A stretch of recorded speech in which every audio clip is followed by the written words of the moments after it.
Welcome back for another calculus lesson. This is Mr. Thompson. We're on to section 2-6 now, the intermediate value theorem and its consequences, the last topic of this chapter, from pages 60 to 61. Now, it's a pretty short section because we really just cover one theorem and the applications of it.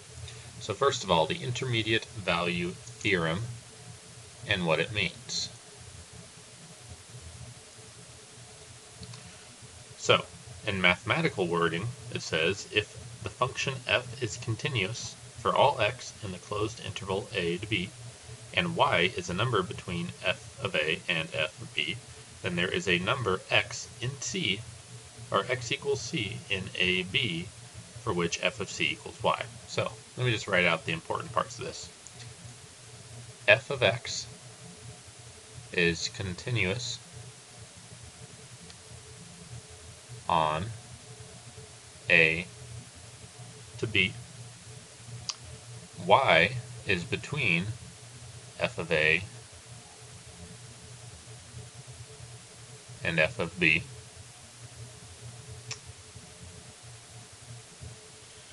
Then there is a number c in a to b for which f of c equals y.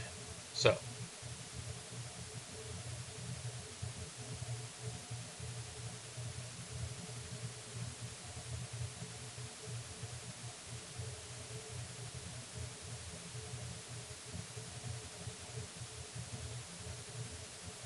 let's see how this works out in an actual problem. Okay, f of x is continuous on a to b, f of a is less than or equal to y, less than or equal to f of b, so it's on the range. There is a c between the x's, I'll put the less than or equal to, so that f of c equals that y, which basically means if it's continuous from the x's of, let's just say, 0 to 5, and f of 0 is 1, f of 5 is 10, and let's just say y is a number from 1 to 10, so let's just say 6, randomly 6. And there must be a number c such that f of c equals 6. You have to be able to get a number from there to there if it's continuous. Because if it is continuous, everything from 1 to 10 should be included. Now, let's go ahead and look at an example of this and pull up another window.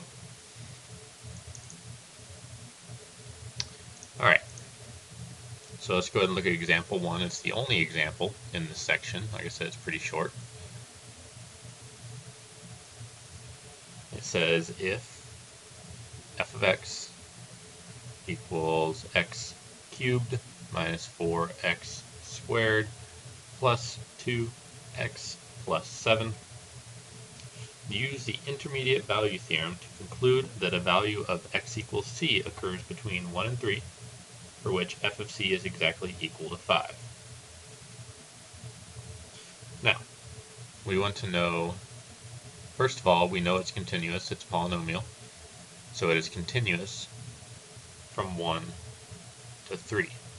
We need a c that is somewhere between 1 and 3 so that it equals 5.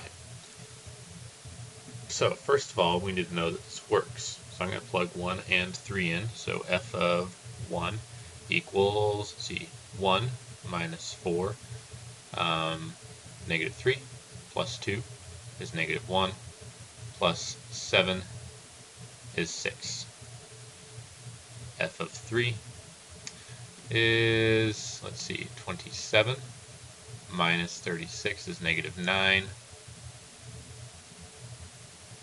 plus 6, negative 3, plus 7 is 4, and so our 5 is between 4 and 6. Therefore, there must be a c that makes it equal 5. So I'm going to set my equation equal to 5.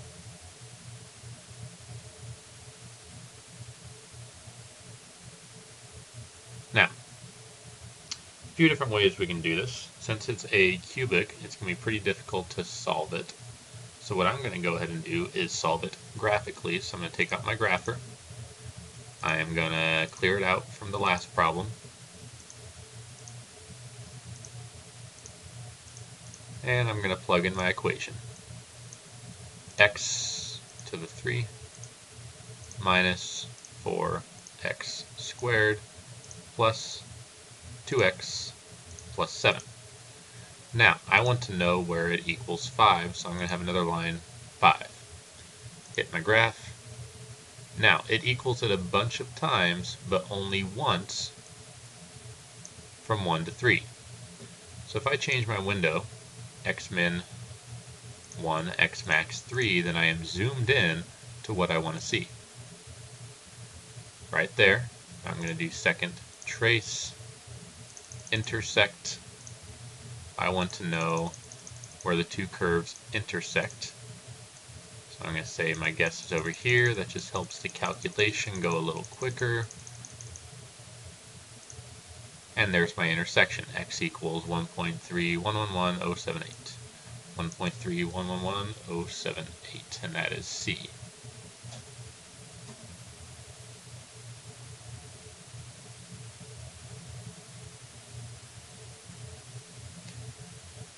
And that is our C value. That is between 1 and 3, and the 5 is between 4 and 6. So the intermediate value theorem works.